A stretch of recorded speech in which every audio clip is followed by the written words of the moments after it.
대신 주 보기 원하네.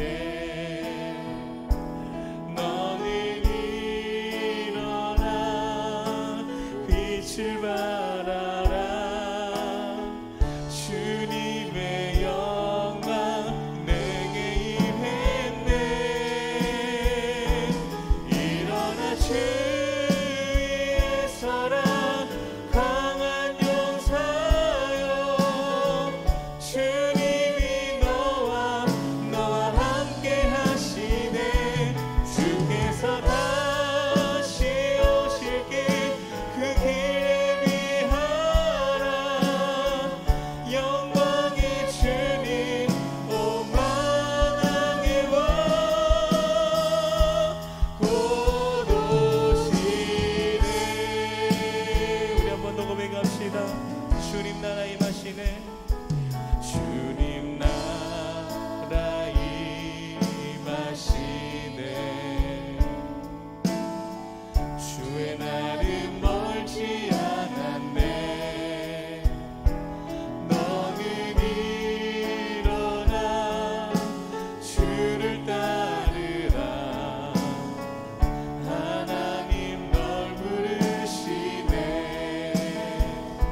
세상은 아직 어둠 속에 빛 대신 주 보기 원하네. 너는 일어나 그 빛을 발하라.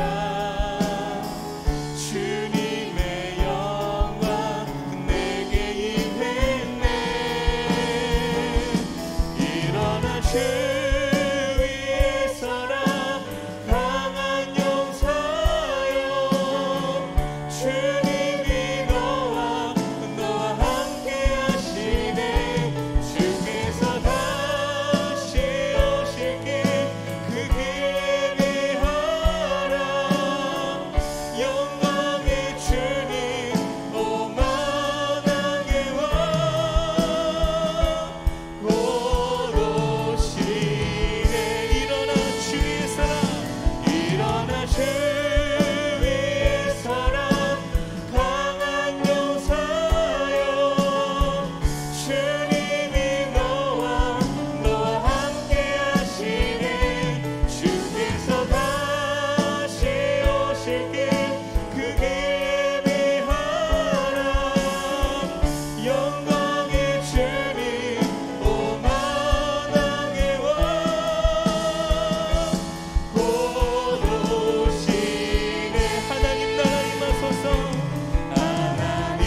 한번 예배를 위해서 기도하실 때에 주님의 시간 우리가 예배 가운데 그 무엇보다 이 시간 주님을 더 갈망하기를 원합니다.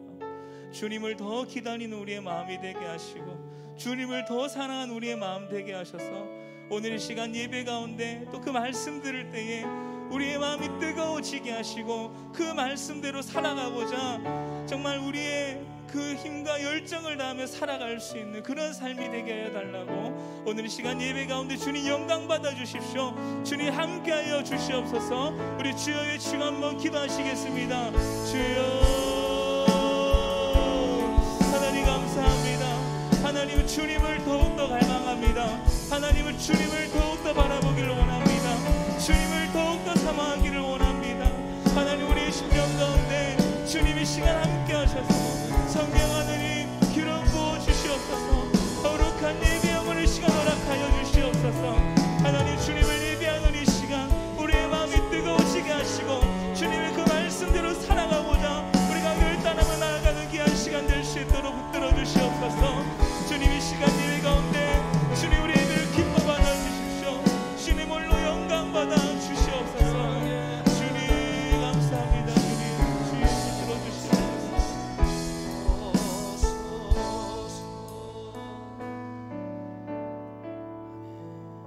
할렐루야. 옆에 분과 인사하십시다. 얼굴만 봬도 은혜가 됩니다.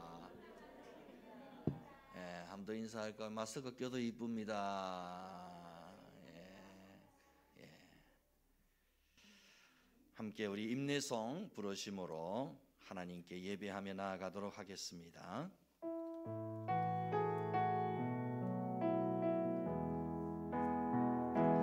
성축해 내 영혼 내 영혼아 거룩하신 이름 이전에 없었던 노래로 나 주님을 경배해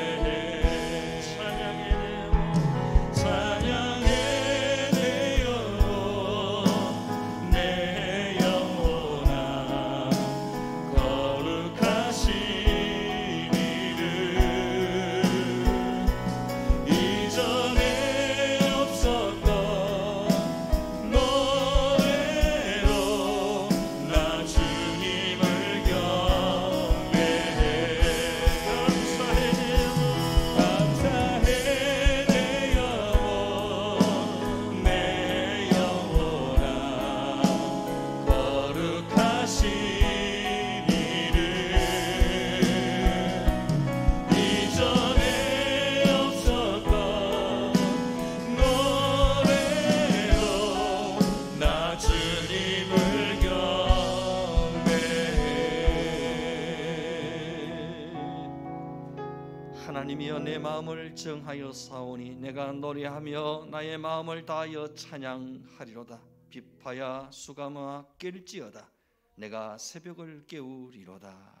하나님 아버지, 우리가 전심으로 하나님을 찬양하고 예배하며 경배하며 주께 나아가오니 하나님 우리 영혼을 깨워 주시옵소서. 우리의 심령에 말씀의 불을 내려 주시옵소서. 성령으로 기름 부어 주시옵소서. 이 예배가 하나님을 새롭게 만나고 경험하는 예배가 되기를 원합니다. 친히 우리 가운데 임재하시고 좌정하시사 우리 예배를 기뻐 받아 주시옵소서.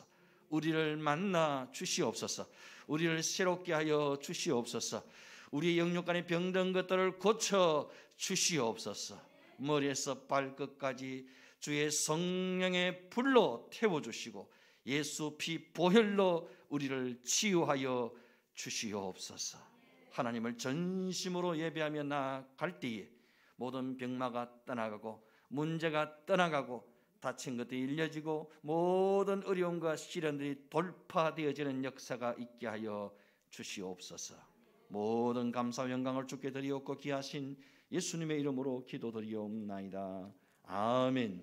전능하사 천지를 만드신 하나님 아버지를 내가 믿사오며 그 외아들 우리 주 예수 그리스도를 믿사오니 이는 성령으로 잉태하사 동정녀 마리아에게 나시고 본디오 빌라도에게 고난을 받으사 십자가에 못 박혀 죽으시고 장사한 지 사흘 만에 죽은 자 가운데서 다시 살아나시며 하늘에 오르사 전능하신 하나님 우편에 앉아 계시다가 저려서 산자와 죽은 자를 심판하러 오시리라. 성령을 믿사오며 거룩한 공회와 성도가 서로 교통하는 것과 죄를 사하여 주시는 것과 몸이 다시 사는 것과 영원히 사는 것을 믿사옵나이다. 아멘. 찬송가 290장. 우리는 주님을 늘 배반하나.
성시교도 갑니다. 교동문 49번 시편 108편의 말씀입니다.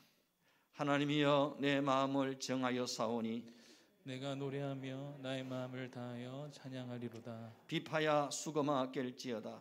내가 새벽을 깨우리로다. 여호와여 내가 만민 중에서 주께 감사하고 문나라 중에서 주를 찬양하오리니 주의 인자하심이 하늘보다 높으시며 주의 신실은 궁창에까지 이르나이다. 하나님이여 주는 하늘 위에 높이 들리시며 주의 영광이 온 땅에서 높임 받으시기를 원하나이다.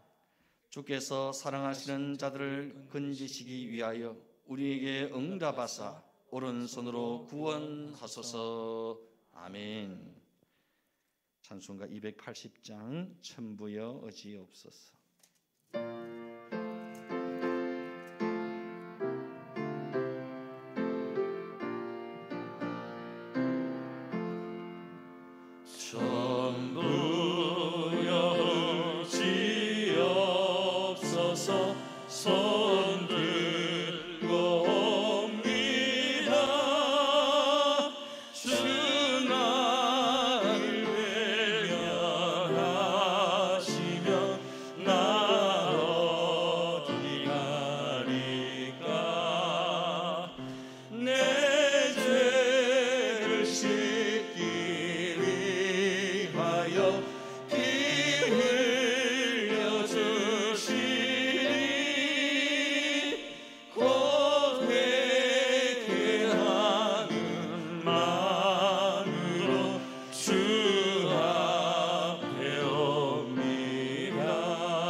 염상호 장로님 기도 인도해 주시겠습니다.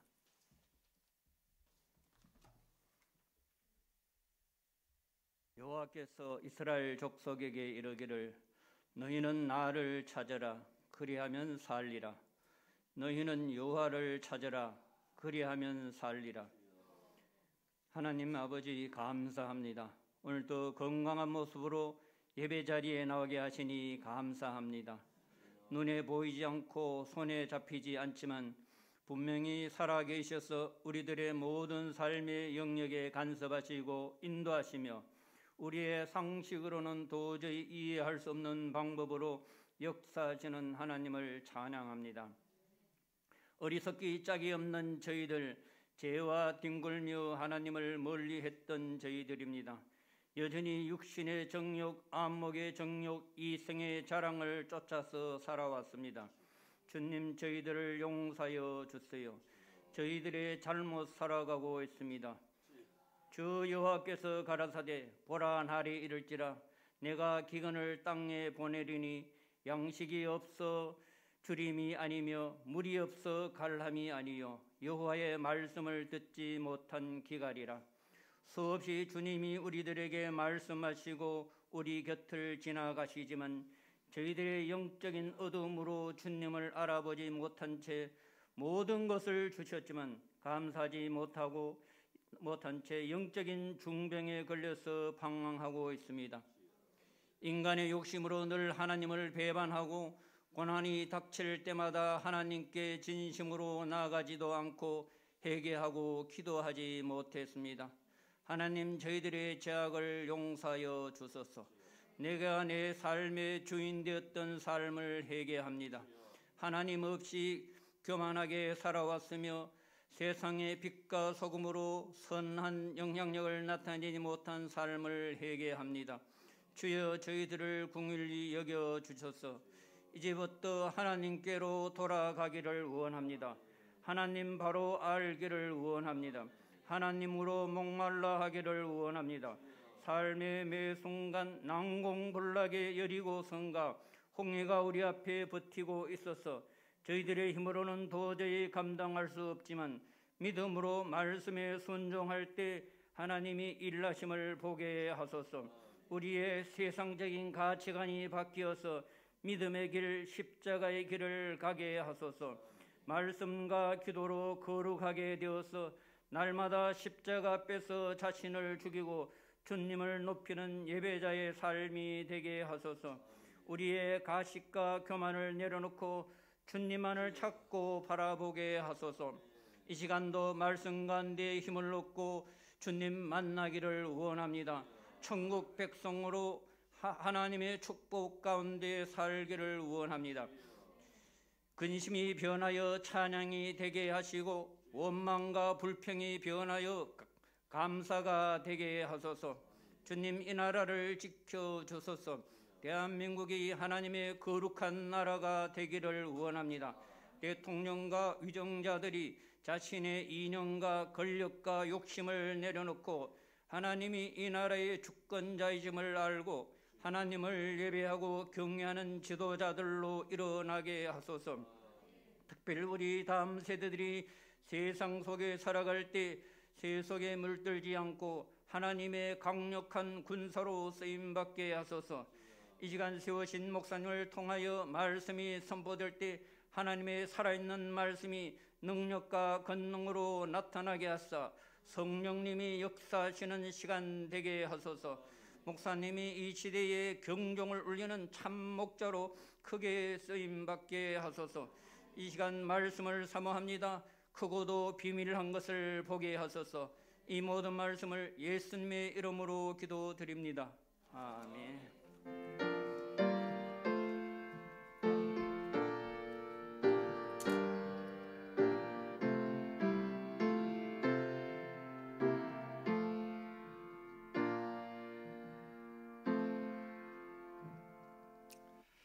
함께 은혜 받으실 말씀은 로마서 14장 1절에서 12절까지 말씀입니다.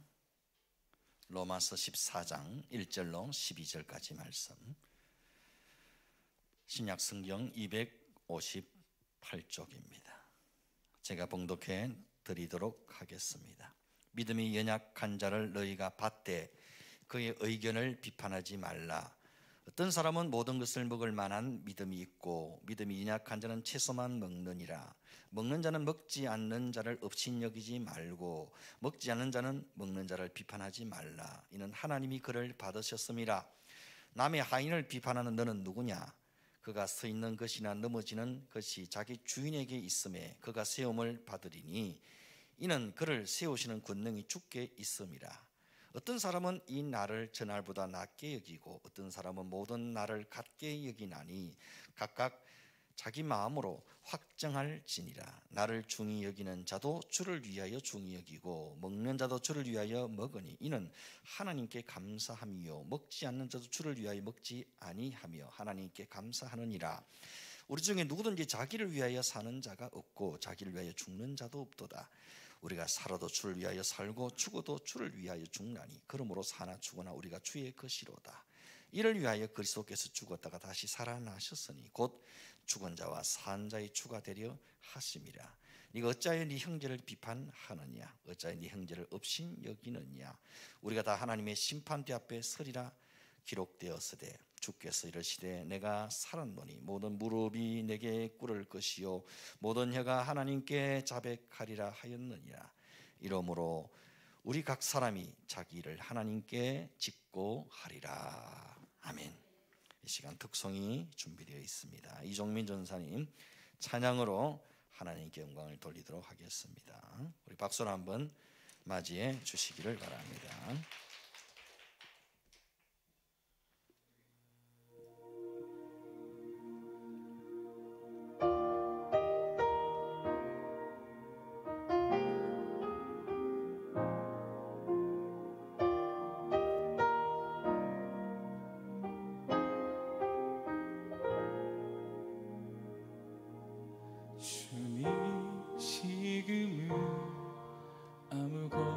보이지 않아요. 크고 가난한 땅 보이는 것은 이기적인 분쟁들 뿐 희망도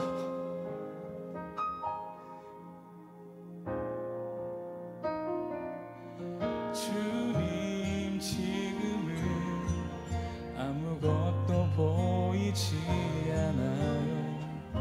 혼란하고 어지러운 땅 보이는 것은 이기적인 많은 분쟁들 뿐 꿈도 희망도 없이 헤매는 사람들 아주 오래전 선교사에 담은 기도가 지금 이 순간도 너무 필요한데 목숨을 바쳐 죽기까지 부르짖은 간절함 주님 믿음을 붙잡아 주소서. 겸손하게 순종할 때 주께서 일행하시고 우리 영의 눈이 주의 일을 보기 원하네. 지금은 비록 어지러운 세상일지라도 머지않아 이 땅이 은총의 땅 되리라는 것 믿네.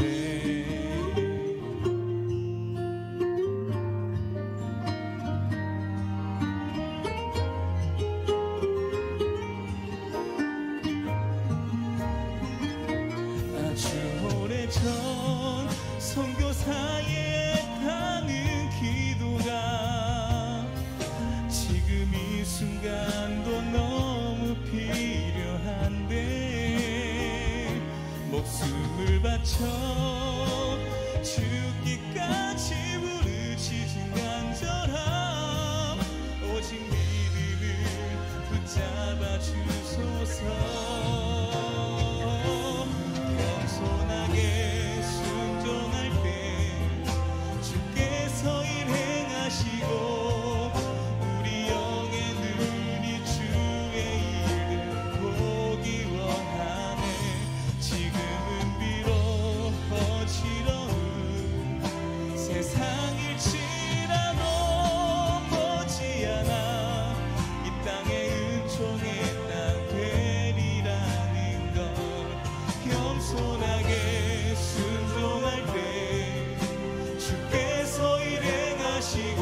은혜로운 찬양 큰 은혜가 된 줄 믿습니다. 옆에 분과 한번 인사하십시다.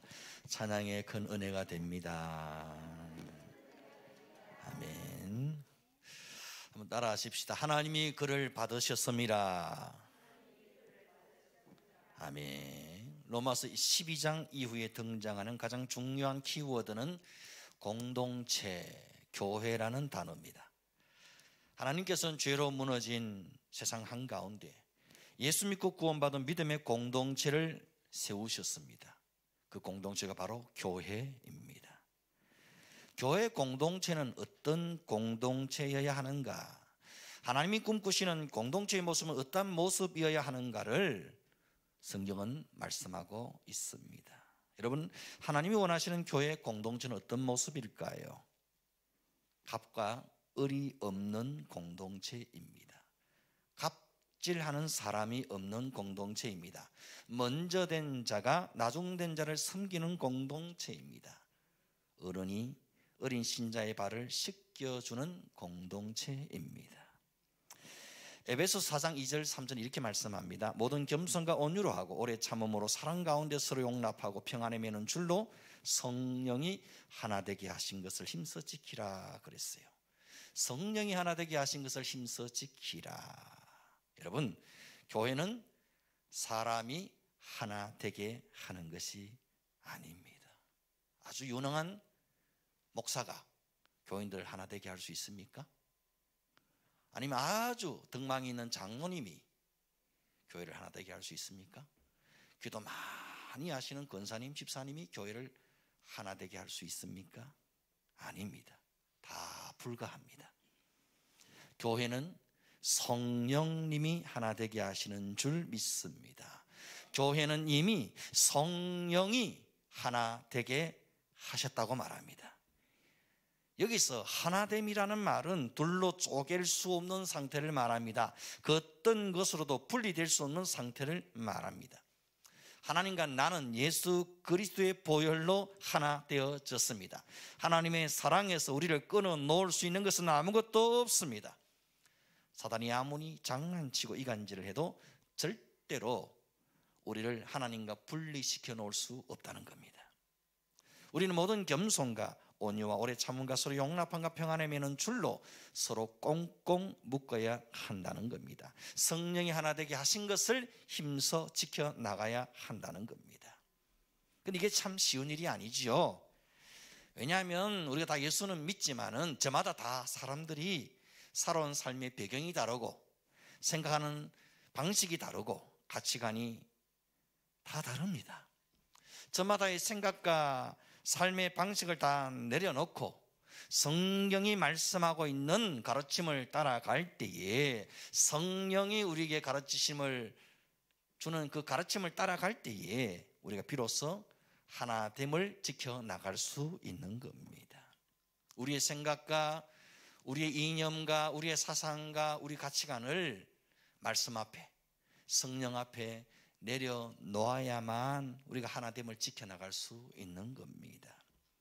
1세기경 로마 교회에는 갈등을 일으키는 두 가지 문제가 있었습니다. 하나는 음식 문제였고 또 하나는 날, 절기를 지키는 문제였습니다.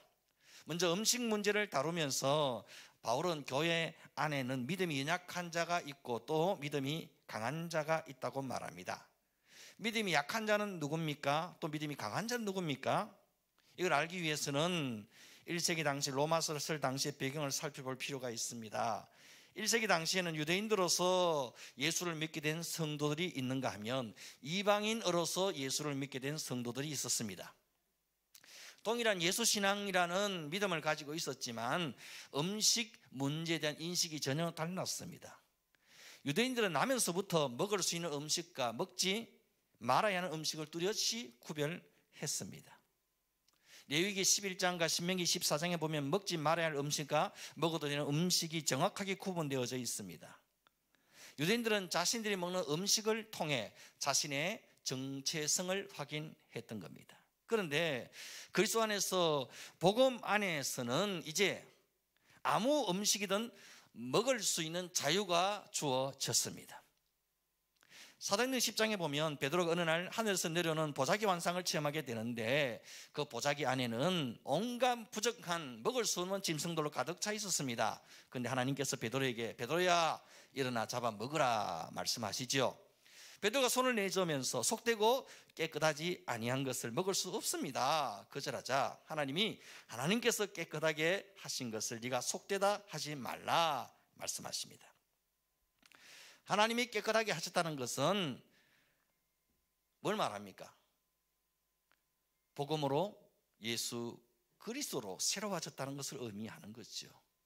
하나님이 깨끗하게 하셨다는 그 부정한 짐승은 결국 누구를 가리키고 있는 겁니까? 바로 이방인 백부장 고넬료를 가리키는 말씀이었던 겁니다. 복음 안에서 이제 더 이상 이방인도 유대인도 구분이 없습니다. 다 형제 자매일 뿐입니다. 복음 안에서는 부정한 음식도 없고 정한 음식도 없습니다. 복음 안에서는 속된 음식도 없고 깨끗한 음식도 없습니다. 무엇이든 하나님이 주신 음식을 마음껏 자유롭게 먹을 수 있게 되어진 것입니다. 더 이상 율법의 요구에 얽매여서 먹을 수 있는 음식과 먹지 못할 음식을 구분할 이유가 없게 된 것입니다. 하지만 로마 교회 안에는 여전히 부정한 음식으로 여겨지는 것들을 먹기 꺼려하는 유대인 성도들이 있었다는 겁니다. 그리스도 안에서 무엇이든 다 먹을 수 있다는 이방인 성도들과 부정한 음식은 절대 먹을 수 없다는 유대인 성도들 사이에는 갈등이 생길 수밖에 없었던 겁니다. 그 당시 로마 사회는 대부분 고기를 먼저 자신들의 우상에게 바친 이후에 그것들을 시장에 내다 팔았던 겁니다. 그러다 보니 시장에서 유통되고 있는 고기가 우상에게 바쳐졌던 재물인지 아니면 그렇지 않은 고기인지 구분하기가 어려웠던 겁니다. 이방인 중에서 예수 믿게 된 사람들은 음식에 대한 제약이 전혀 없었습니다. 뭐든지 하나님 주신 음식인데 맛있게 먹으면 되지 그렇게 여긴 거죠. 바울도 이들과 마찬가지로 믿음이 강한 자였죠. 이렇게 아무 음식이든 마음껏 먹으면 된다라고 생각한 사람들이 바울이 말한 믿음이 강한 자였던 겁니다. 또 유대인으로서 예수 믿게 된 사람들은 음식에 대한 제약이 많았습니다. 시장에서 팔리는 고기에 대해서 꺼림칙하게 여기며 먹기를 거절했던 겁니다. 바울의 표현에 의하면 이들이 바로 믿음이 연약한 자들이었던 거죠. 바울 자신은 음식에 대한 거리낌이나 제약이 전혀 없었습니다. 그 어떤 음식도 바울에게는 전혀 문제나 장애가 되지 않았습니다. 바울은 비록 유대인이지만 믿음이 강한 자 편에 속하는 자였던 겁니다. 하지만 바울은 말하기를 내가 고기를 먹는 것이 믿음이 연약한 자들에게 시험이 되고 걸림돌이 된다면 자신은 일평생 고기를 먹지 않겠노라고 고백했던 겁니다. 사실 지금 우리에게 있어서는 이 음식 문제가 별로 큰 문제가 되지 않는 것이 사실입니다. 지금 우리는 율법에서 금하고 있는 음식인 돼지고기도 잘 먹고 오징어도 잘 먹고 낙지도 잘 먹고 멍게도 해삼도 잘 먹습니다. 그렇죠? 이걸 가지고 서로 비난하지도 않고 이걸 가지고 문제 삼는 성도는 아무도 없습니다. 그렇지만 1세기경 초대 교회에서는 이 문제가 아주 심각한 문제였던 겁니다. 그래서 바울은 이렇게 조심스럽게 권면하고 있는 겁니다. 3절 말씀입니다. 먹는 자는 먹지 않는 자를 업신여기지 말고 먹지 않는 자는 먹는 자를 비판하지 말라. 이는 하나님이 그를 받으셨음이라. 여기 두 가지 단어를 한번 주목해 보십시오. 업신여기는 것과 비판이라는 단어가 나옵니다. 여러분, 업신여긴다는 말은 어떤 의미일까요? 누가복음 18장에 보면 세리와 바리새인의 기도가 나옵니다. 이 비유를 누구 들으라고 하신 비유일까요? 또 자기를 어렵다고 믿고 다른 사람을 멸시하는 자들에게 이 비유로 말씀하시되, 여기 다른 사람을 멸시하는 자들이라고 표현했습니다. 멸시한다는 말은 바로 업신 여기는 것을 말합니다. 멸시하는 것, 업신여기는 것 똑같은 말입니다. 또 마가복음 12장 10절에 보면 건축자들이 버린 돌이 모퉁이의 머릿돌이 되었나니 라는 표현이 나옵니다. 여기서 버렸다는 말 또한 바로 업신여긴다는 말과 같은 뜻입니다. 마음에서 버렸다, 멸시했다, 업신여겼다, 다 똑같은 의미로 성경에서 사용되어지고 있습니다. 그런데 바울은 업신여기지 말고 그들을 받아주라고 말씀하고 있습니다. 1절, 믿음이 연약한 자를 너희가 받되 그의 의견을 비판하지 말라 그랬어요. 3절에도 하나님이 그를 받으셨음이라 그랬어요. 여기서 받아주라는 말은 영접하고 환영해 주라는 뜻입니다. 요한복음 14장 3절에 보면 가서 너희를 위하여 거처를 예비하면 내가 다시 와서 너희를 내게로 영접하여 나 있는 곳에 너희도 있게 하리라고 주님께서 친히 말씀하셨죠. 여기 영접이라는 말이 바로 받아주는 것입니다. 받아주는 것, 영접한다는 겁니다. 예수님께서는 나 같은 죄인을 있는 모습 그대로 영접해 주셨습니다. 받아주셨습니다. 환영해 주셨습니다. 마찬가지로 너희도 강한 자가 먼저 약한 자를 받아주어라. 강한 자가 약한 자를 영접해 주어라, 환영해 주어라고 말씀하시는 겁니다. 그렇습니다. 하나님이 나 같은 죄인을 받아주셨습니다. 영접해 주셨습니다. 환영해 주셨습니다. 그리고 나와 생각이 다른 그 형제도 또한 받아주셨습니다. 그 형제도 주님이 영접해 주셨습니다. 하나님이 받아주시고 하나님이 환영해 주시고 하나님이 웰컴해 주셨으니 우리도 그 형제를 받아주는 것이 마땅하다는 그런 말씀입니다. 왜 하나님이 받으신 그 형제를 네가 함부로 마음에서 밀어내느냐? 왜 함부로 멸시하느냐? 왜 비난하느냐는 것이지요. 그러면서 한 가지 예를 들어 설명하고 있습니다. 4절에 남의 하인을 비판하는 너는 누구냐? 그가 서 있는 것이나 넘어지는 것이 자기 주인에게 있음에 그가 세움을 받으리니 이는 그를 세우시는 권능이 주께 있음이라 그랬어요. 초대받은 손님이 남의 하인을 불러놓고 야단을 치게 됩니다. 이는 그 집 주인을 욕되게 하는 것이라고 말하고 있습니다. 네가 누구간데 남의 하인을 야단치느냐? 네가 도대체 누구간데 하나님이 받으시고 하나님이 피 흘려 구원하신 그 사람을 마음으로 멸시하고 밀어내고 업신 여긴단 말이냐? 네 신앙의 기준으로 다른 사람을 비판하지 말라, 정죄하지 말라는 것입니다. 그건 하나님의 소관이다. 그것은 하나님의 몫이다. 그것은 하나님의 영역이다. 네가 주제넘게 그 사람의 주인 행세하지 말라는 겁니다. 그 사람의 주인은 따로 있다. 주인 대신 하나님이 알아서 가르치고 세우시고 인도하실 것이다. 네가 주제넘게 나서서 비판하고 정죄하려고 들지 말라는 것이요. 여러분, 우리들 중에는 참 신앙이 약해서 아직도 정리해야 할 것을 정리하지 못하고 끊어야 할 것을 끊지 못한 분들도 혹 있을 수 있습니다. 나는 하나님이 은혜를 주셔서 정리할 수 있었고 끊을 수 있었습니다. 참 다행스러운 일이지요. 그렇대. 여러분 한번 생각해 보십시다. 그렇다면 내게 은혜 주셨던 그 하나님이 동일하게 그 사람에게도 은혜를 베푸셔서 정리하지 못한 것을 정리하게 하시고 끊지 못했던 것을 끊게 하실 것이라고 이렇게 믿고 기다리라는 겁니다. 함부로 업신여기거나 손가락질하거나 비판하지 말라는 겁니다. 하나님이 예수 안에서 나를 받아주시고 나를 영접해 주신 것처럼 나도 그 연약한 자를 받아주고 환영해 주고 기다려 주고 기도해 주라는 겁니다. 여러분, 설교의 황태자로 불리는 스펄전 목사님이 계십니다. 이 스펄전 목사님이 생전에 시가를 너무 좋아하셨다고 합니다. 시가가 뭔지 아시죠? 굵은 담배 있잖아요. 이 시가 담배를 피우면서 늘 설교 준비를 하셨다고 합니다. 그 스펄전 목사님의 주옥 같은 그 명설교가 담배 연기 속에서 탄생한 겁니다. 결국 스펄전 목사님이 이 폐암으로 돌아가시게 되었는데, 폐암의 원인이 담배가 아니었겠는가 그렇게 추측을 하고 있다 그럽니다. 그렇다고 해서 이 스펄전 목사님의 설교가 잘못되었다, 그 스펄전 목사님 영성에 문제가 있다 말하는 사람은 한 사람도 없습니다.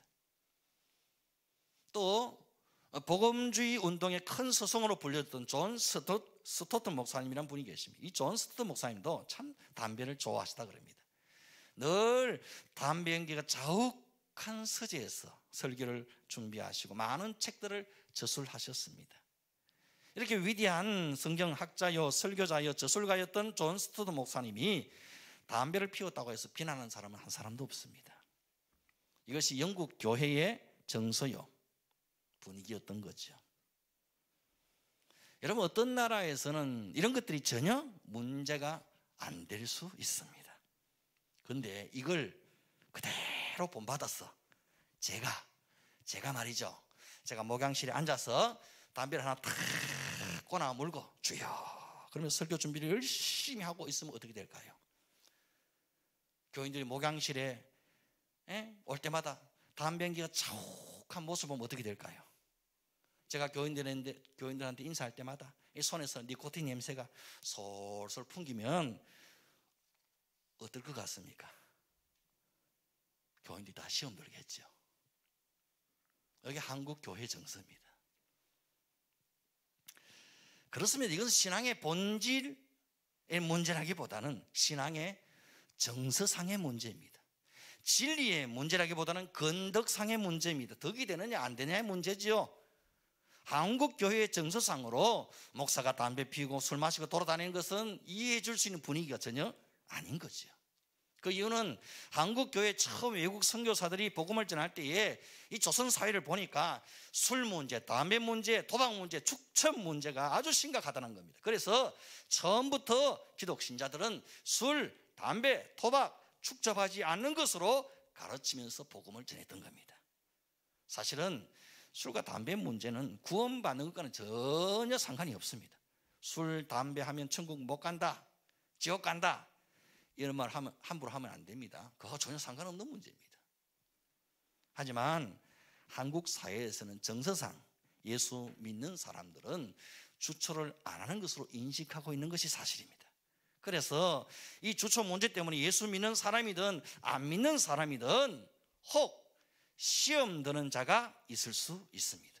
또 복음 전파하는 데에 걸림돌이 될 수 있기 때문에 정서상 금하고 있는 겁니다. 그렇다고 이 주체 문제를 장려할 일은 더더욱 아니겠지요. 교회 안 다니는 사람들도 건강상의 이유로 또 청결함의 이유로 다 끊는 분위기가 아닙니까? 하지만 이 문제를 가지고 서로 비난하고 정죄하고 그 사람의 신앙을 무시하고 폄하하는 기준으로 삼아서는 안 된다는 겁니다. 혹 내 주변에 이 문제를 아직 정리하지 못하고 끊지 못한 분들이 있다면 비난하거나 손가락질하지 말고 조용히 기도하면서 기다려 주시기를 바랍니다. 당사자가 더 힘든 거예요. 내 마음대로 안 되잖아요. 제가 아는 어느 장로님, 참 제가 어려서부터 아는 장로님이신데 참 좋은 장로님이세요. 근데 워낙 이분이 젊은 시절부터 담배를 피우고 평생을 살아오셨는데 중간에 덜컥 예수 믿고 은혜 받고 장로님까지 덜컥 되고 말았어요. 근데 평생 피우던 담배가 하루아침에 그게 정리가 됩니까? 정리가 안 되는 거예요. 그리고 장로님이니까 맨날 이렇게 사람들 없는 화장실에서 숨어서 담배를 피우신 거예요. 근데 어느 날 화장실에 숨어서 담배를 피우고 있노라니 자신의 꼴이 너무 한심하고 자존심이 상하더라는 겁니다. 그래서 하나님께 기도했답니다. 하나님, 하루 이틀도 아니고 이게 뭔 꼴입니까? 장로가 되어서 제가 언제까지 이러고 살아야 됩니까? 하나님, 내 힘으로 안 되니까 하나님 제발 하나님이 강권적으로 좀 해결 좀 해주십시오. 그렇게 간절히 기도했대요.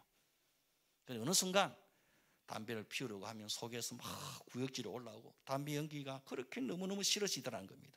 그래서 담배 문제를 정리하게 되었다는 간증을 들은 적이 있습니다.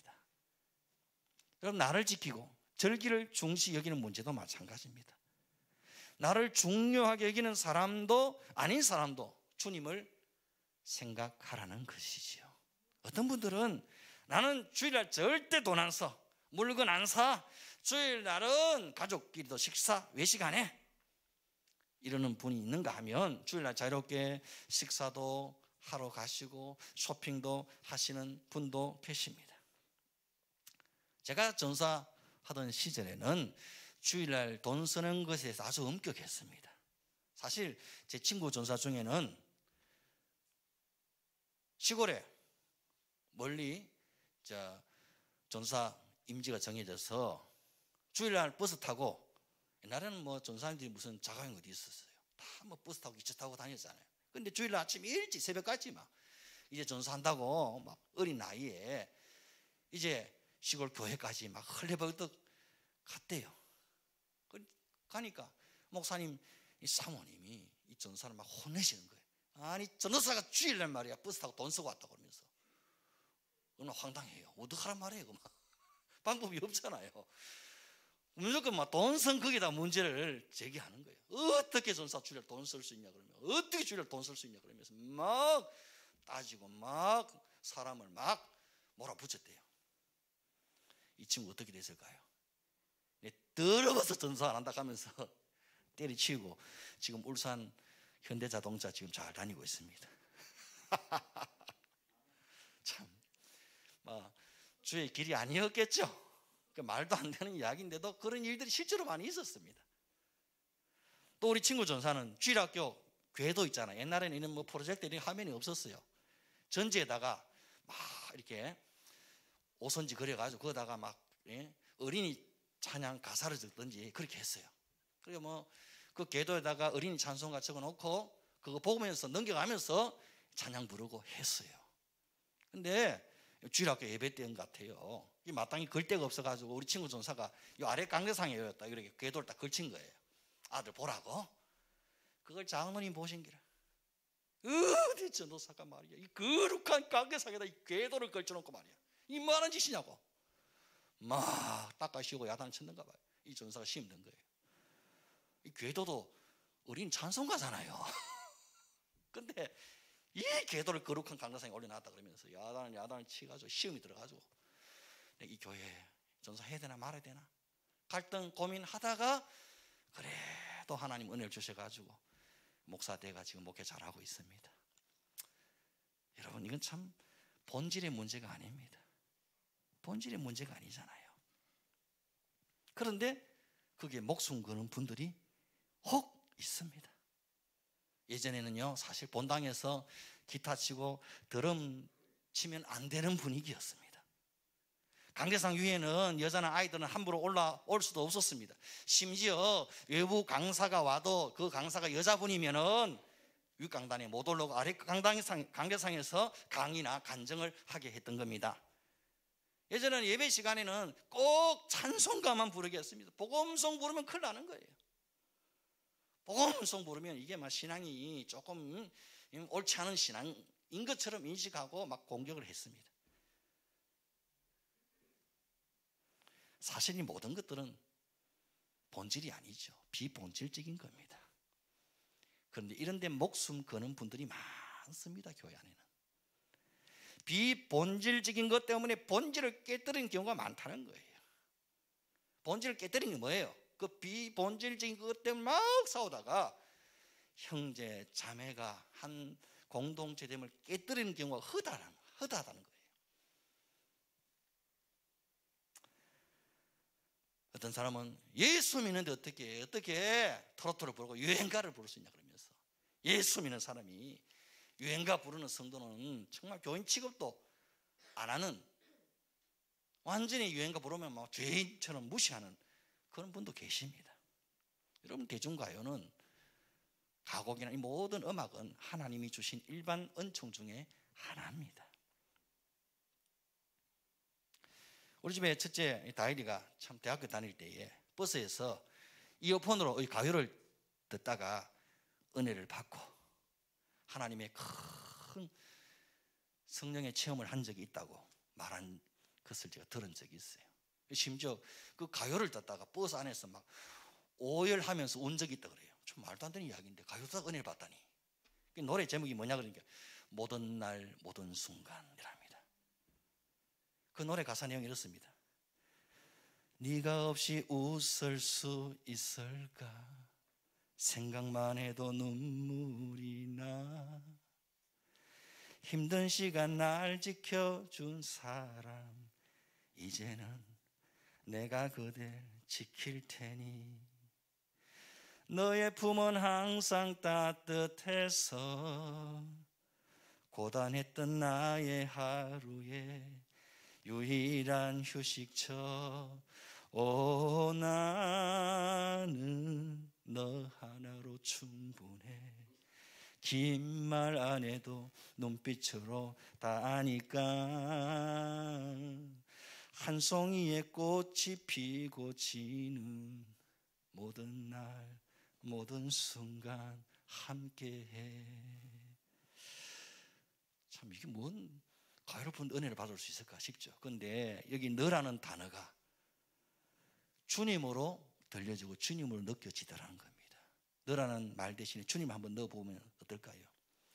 주님 품은 항상 따뜻해서 고단했던 나의 하루에 유일한 휴식처. 오 나는 주님이면 충분해. 긴 말 안 해도 눈빛으로 다 아니까. 한 송이의 꽃이 피고 지는 모든 날 모든 순간 함께해. 참 우리 하나님 참 묘하신 분이시죠. 유행과 가사를 통해서도 우리를 울리시고 하나님을 느끼고 하나님을 체험하게 하시고 하나님의 사랑을 하나님이 함께 하심을 깨닫고 느끼게 하시는 분이십니다. 11절 기록되었을 때 주께서 이르시되 내가 살았노니 모든 무릎이 내게 꿇을 것이요 모든 혀가 하나님께 자백하리라 하였느니라. 여기 보면 자백하리라는 말이 나옵니다. 이 단어는 죄하고 연결돼서 사용된 적이 없습니다. 하나님을 찬양하고 영광 돌릴 때 사용되는 단어입니다. 이 말은 다시 말해 이런 뜻입니다. 네가 업신여기고 비판하던 그 형제와 마지막 날 손에 손을 잡고 다 함께 날 구원하신 하나님의 은혜를 함께 찬양하게 될 것이라는 말입니다. 그럼 얼마나 참 미안하고 민망하겠습니까? 그렇게 손에 손을 잡고 하나님을 찬양하다가 하나님 앞에서 내 이야기를 짓고 하게 될 것이다. 맨날 남의 이야기하고 남 비판하고 난 없인 여기다가 끝에 가서는 하나님 앞에 내 이야기를 내 입으로 하게 된다는 말입니다. 하나님 제가 이랬어요. 하나님이 내가 이런 말을 했어요. 자기 입으로 자기 일을 자백하게 된다는 겁니다. 그러니 형제를 함부로 폄하하거나 하대하지 말고 비난하거나 정죄하지 말라는 겁니다. 한국 교회사에 보면 조선 말기 막 복음이 들어왔을 때 이야기입니다. 그 당시에 참 짐승을 도축하는 백정 직업을 가진 천민들은 사람 취급을 도무지 받지 못했습니다. 아무리 나이가 많아도 양반 어린 아이에게조차 하대를 당해야만 했습니다. 한 백정이 예수를 믿고 교회에 나가게 되었습니다. 주변 사람들이 묻는 겁니다. 야, 넌 나이 들어서 왜 교회 나가냐? 그 백정이 이렇게 대답합니다. 나를 인간으로 대우해주는 새로운 세상을 발견했다. 나는 교회 안에서 새로운 세상을 경험하고 있다. 여러분, 이것이 교회입니다. 교회는 세상의 희망이 되어져야 하고 세상의 위로가 되어져야 하고 그 어떤 죄인도 그 어떤 연약한 자도 그 어떤 비천한 자도 품어주는 넉넉한 어머니의 품속과 같은 곳이 되어져야 합니다. 그게 교회입니다. 갑과 을이 존재하지 않는 공동체, 그게 교회입니다. 먼저 된 자가 나중된 자를 섬기고 나중에 믿게 된 그분들의 발을 씻겨주는 것이 바로 교회 공동체입니다. 다른 사람 보지 말고 내가 그렇게 하면 되는 겁니다. 하나님이 나를 받아주셨습니다. 하나님이 당신의 핏값으로 나 같은 죄인을 구원해 주셨습니다. 나도 그렇게 받아주셨고 나도 그렇게 구원해 주셨을 뿐 아니라 저 형제도 저 자매도 그렇게 받아주시고 그렇게 구원해 주셨습니다. 하나님이 그렇게 당신의 핏값으로 받아주시고 구원하신 그 성도를 누가 함부로 업신여기거나 함부로 비판하거나 폄하하거나 정죄할 수 있겠습니까? 그런 자격은 아무도 없습니다. 주님이 내게 그러셨던 것처럼 오래 참고 기도하고 기다려주는 겁니다. 그것이 하나님 나를 대하신 방식입니다. 하나님 나를 그렇게 대하신 방식으로도 우리도 모든 주변의 형제와 성도들을 대하고 배려하고 섬길 때에 우리 안에 하나님의 나라가 아름답게 세워지고 건설되어져 가는 줄로 믿습니다. 우리 함께 찬양하십시다. 하나님 아버지의 마음,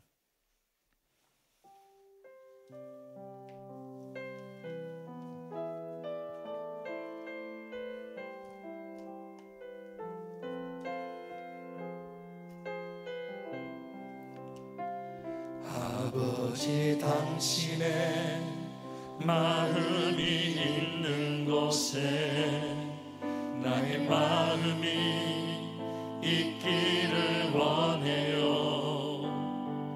아버지 당신의 눈물이 고인 곳에 나의 눈물이 고이길 원해요. 아버지 당신이 바라보는 영혼에게 나의 두 눈이 향하길 원해요. 아버지 당신이 울고 있는 어두운 땅에 나의 두 발이 향하길 원해요. 나의 마음이 아버지의 마음 알아. 내 모든 뜻 아버지의 뜻이 될 수 있기를 나의 온 몸이 아버지의 마음 알아. 내 모든 삶 당신의 삶 되기를. 아버지 당신의 마음이 있는 곳에 나의 마음이 있기를 원해요. 아버지 당신이 눈물이 있는 곳에 아버지 당신의 눈물이 고인 곳에 나의 눈물이 고이길 원해요. 아버지 당신이 바라보는 영혼에게 나의 두 눈이 향하길 원해요. 아버지 당신이 울고 있는 어두운 땅에 나의 두 발이 향하길 원해요. 나의 마음이 아버지의 마음 알아. 내 모든 뜻 아버지의 뜻이 될 수 있기를 나의 온 몸이 아버지의 마음 알아. 내 모든 삶 당신의 삶 되기를. 나의 마음이 아버지의 마음 알아. 내 모든 뜻 아버지의 뜻이 될 수 있기를 나의 온 몸이 아버지의 마음 알아. 내 모든 삶 당신의 삶 되기를. 하나님 아버지, 하나님 우리 안에 하나님 당신의 마음을 담아 주시옵소서. 하나님의 눈으로 볼 수 있게 하시고 하나님의 마음으로 볼 수 있게 하여 주시옵소서. 하나님의 마음, 하나님의 심정으로 바라보면 우리가 업신여길 자가 없고 비난할 자가 도무지 없음을 깨닫게 됩니다. 주님이 나를 받아주시고, 주님이 나를 용납해 주시고, 주님이 나를 기다려주시고 참아주신 것처럼 나도 내 주변에 연약한 자들을 주님이 내게 그렇게 하셨던 것처럼 참아주고 기다려주고 기도하며 축복하며 세워나갈 수 있는 우리 모두가 되게 하여 주시옵소서. 그래서 우리 교회 가운데서 작은 천국을 볼 수 있게 하시고 작은 천국을 경험할 수 있는 귀한 은혜가 우리 모든 성도들의 관계 속에서 있게 하여 주시옵소서. 예수님의 이름으로 기도드리옵나이다. 아멘. 찬송가 218장 내 마음과 정성을 다하여서 귀한 찬양 부르면서 귀한 예물 하나님께 드립니다.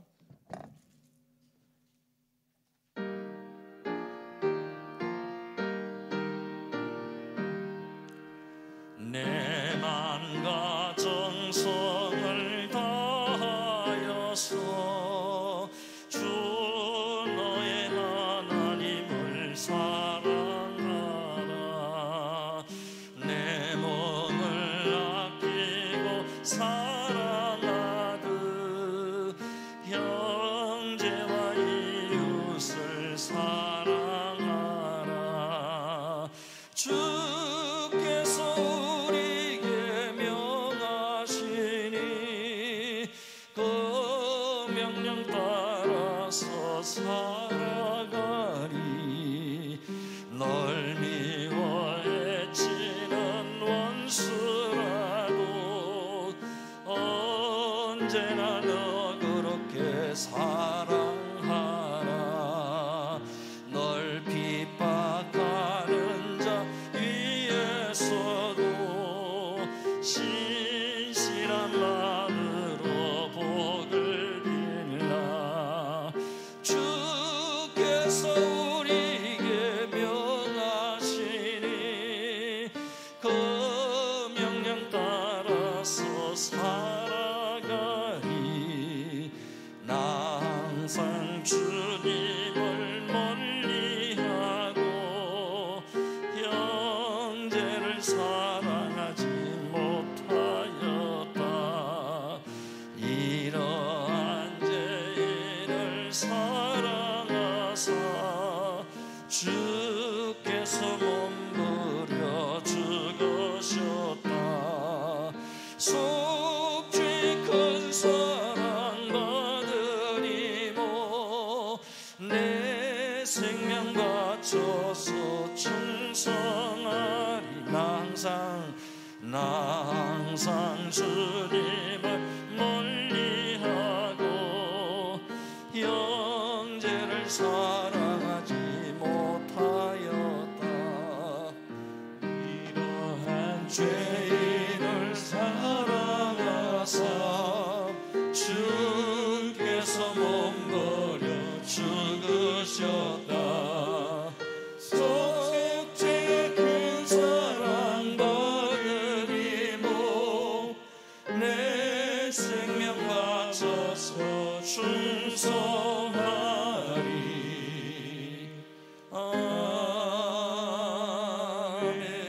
아멘. 하나님 아버지 은혜를 감사합니다.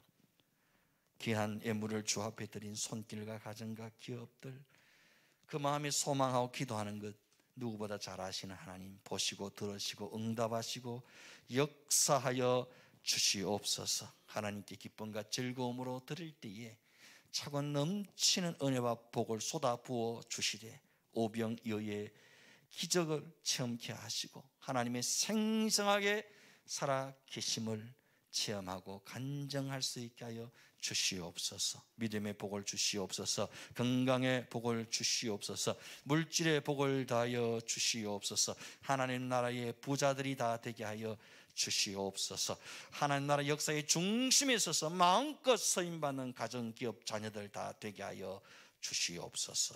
이 예물이 쓰여지는 곳에 하나님의 나라가 임하게 하시고 수많은 일꾼과 영혼들이 주께로 돌아오게 하시고 복음이 땅끝까지 전파되어지게 하여 주시옵소서. 성령이 하나 되게 하신 것을 힘써 지켜나갈 수 있는 우리 모두가 되게 하여 주옵소서. 예수님의 이름으로 기도드리옵나이다. 아멘. 지금은 영원한 생명 되신 우리 주 예수 그리스도의 은혜와 하나님 아버지의 크신 사랑과 성령님의 감동 감화 위로교통 충만 충만케 하시는 은사가 하나님이 나를 받아주신 것처럼 나도 내 주변의 모든 형제들을 주님 마음으로 품고 사랑하고 받아주고 영접하고 환영하고 그 약한 자들의 발을 씻기며 살아가기를 소망하는 우리 모든 믿음의 권속들 심령 위에 영원토록 함께 있을지어다. 아멘. 주님 마음 우리 안에 담아주시옵소서. 성령으로 우리를 건도해 주시고 날마다 주님 은혜의 말씀 통해 합작 엎드려 순종하며 따라갈 수 있게 하여 주시옵소서.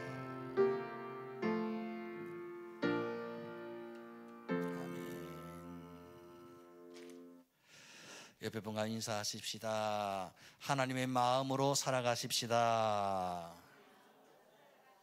아멘. 교회 소식은 주보를 참조하시기를 바랍니다. 10월 25일 성탄 축하 예배 시에 우리 교회 학습 세례식이 있습니다. 우리 대상자 되시는 분들은 우리 교육자에게 신청해 주시기를 바랍니다. 목회 일정을 보시면 12월 24일 금요일은 금요 기도회 겸 성탄 축하 발표회가 있고요. 25일은 성탄 축하 예배 그리고 세례식이 있습니다. 26일 마지막 주일은 예결산 공동의회가 있고요. 12월 31일은 성궁 영신예배와 성찬식이 있도록 하겠습니다. 나가실 때 2022년 교회 달력이 새로 나왔습니다. 필요한 대로 받아가시면 되겠습니다. 우리 다음 자리에서 일어나십시다. 공동체 고백을 함께 합니다. 시작. 우리는 예수님이 나의 비전인 사람들입니다. 우리는 예수님의 심장을 품은 공동체입니다. 우리는 예수님의 시선을 따라 삽니다. 우리는 예수님의 몸입니다. 우리는 예수님을 생각나게 하는 사람들입니다. 우리는 예수 복음 전하고 외에는 소망이 없습니다. 우리는 교회만 다니지 않고 교회가 되겠습니다. 우리는 오직 예수님이 왕이십니다. 아멘. 이렇게 패송합니다.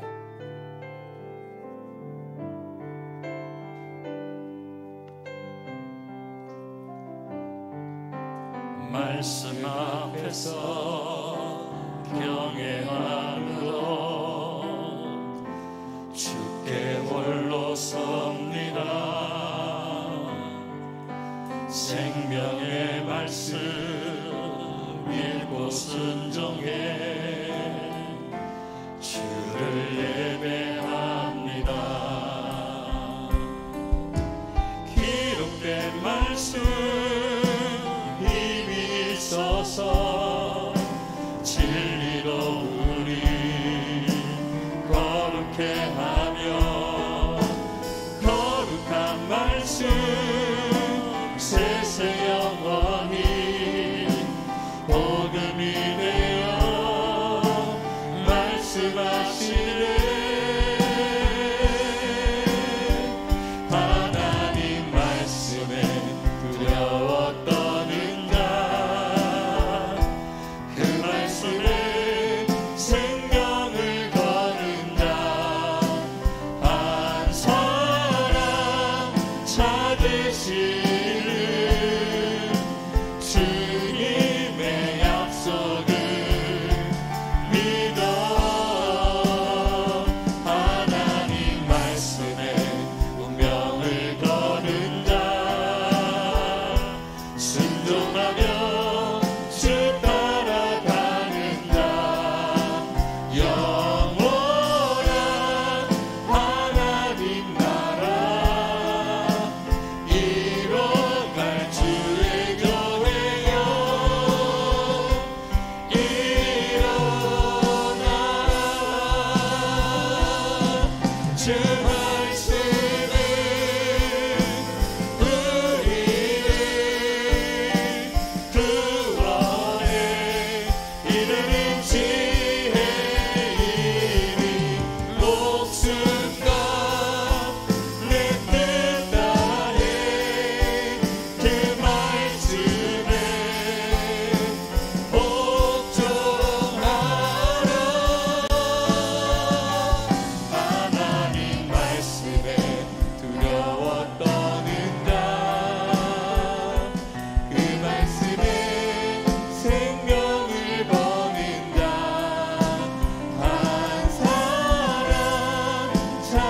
계시